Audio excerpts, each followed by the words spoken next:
Good morning, Veldon. How are you? I'm doing great. It's a day full of opportunity. Fantastic. Well, Veldon, you've been a change agent in a career field steeped in bureaucracy and tradition. What have you done to bring about change?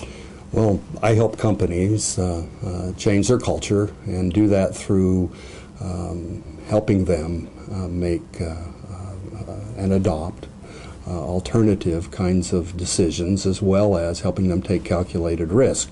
And I think if you'd have the opportunity to visit with virtually any of those that I've had the pleasure of working, they would share with you that I'm very skilled at helping organizations change, implementing change organizational learning theory, as well as instituting servant leadership practices throughout the organization. And I do that by a personal example and then working with other leaders to be able to help them adopt those same principles. And that moves the organization away from those more traditional top-down bureaucratic management structures and has a positive impact on the bottom line.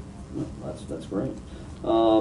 As a CEO, how have you used technology to move your various organizations forward? Well, as a CEO, I've had the opportunity to direct a complete and total IT conversion to some software that is relational in terms of its database.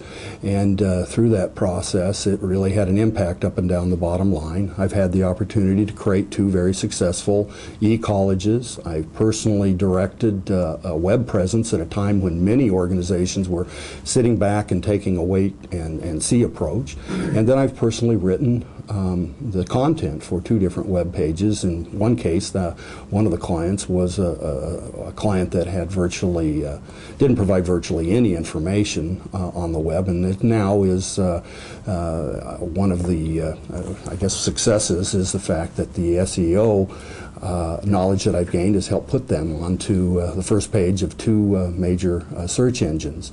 And then finally, I've been helping that same company now implement some CRM software so they can track and market more to their management. So technology has really played a very significant part in my professional life, and it's one of in fact, technology, I think, is one of the things that we really have to focus on. It's a very good example of why we need to change, why we need to learn. And in fact, Deming's quoted as having said something to the effect that change isn't mandatory, but then again, neither is survival. And so frankly, from my standpoint and feelings, that's why I'm so passionate about individual learning, but also organizational learning, and that's what my career's been about. That's right. Well, I've heard you talk about capturing one's target market as a means of maximizing revenue streams. Share some more about that. Well, to me, the key there is research as well as strategic planning. And through research, I've been able to look at some of the target markets that we've served and be able to identify pockets within those markets that are not being reached. And therefore, using strategic planning, have developed appropriate programs or services that have then reached out into those segments of that market and being able to provide service to them. Right. With leadership's need to be extremely cost-conscious, what has been your experience in fiscal management? Well, as a CEO, I had responsibility for a $23 million budget, and obviously that included both its development as well as its management and administration. But probably more appropriate and illustrates your point is that as a chief operating officer, I had the opportunity to create a budget for, if you can believe this, a 23-year-old company, and in so doing, use broad participation to develop for that $3.9 million company a budget that they were able to then use when the economy went south, and leadership was able to take that budget and pit the expenditure side of things against the revenue side and make a determination, some very difficult determinations as to what they were going to be able to do in the future. And I guess I take a little bit of pride in helping that company to actually survive because they lost half of their income.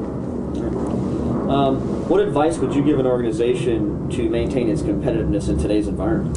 Well, a little bit biased here, but I think that, frankly, I'd want to have leadership focus on many of the things around which my career has personally been involved and developed. Provide moral, ethical servant leadership.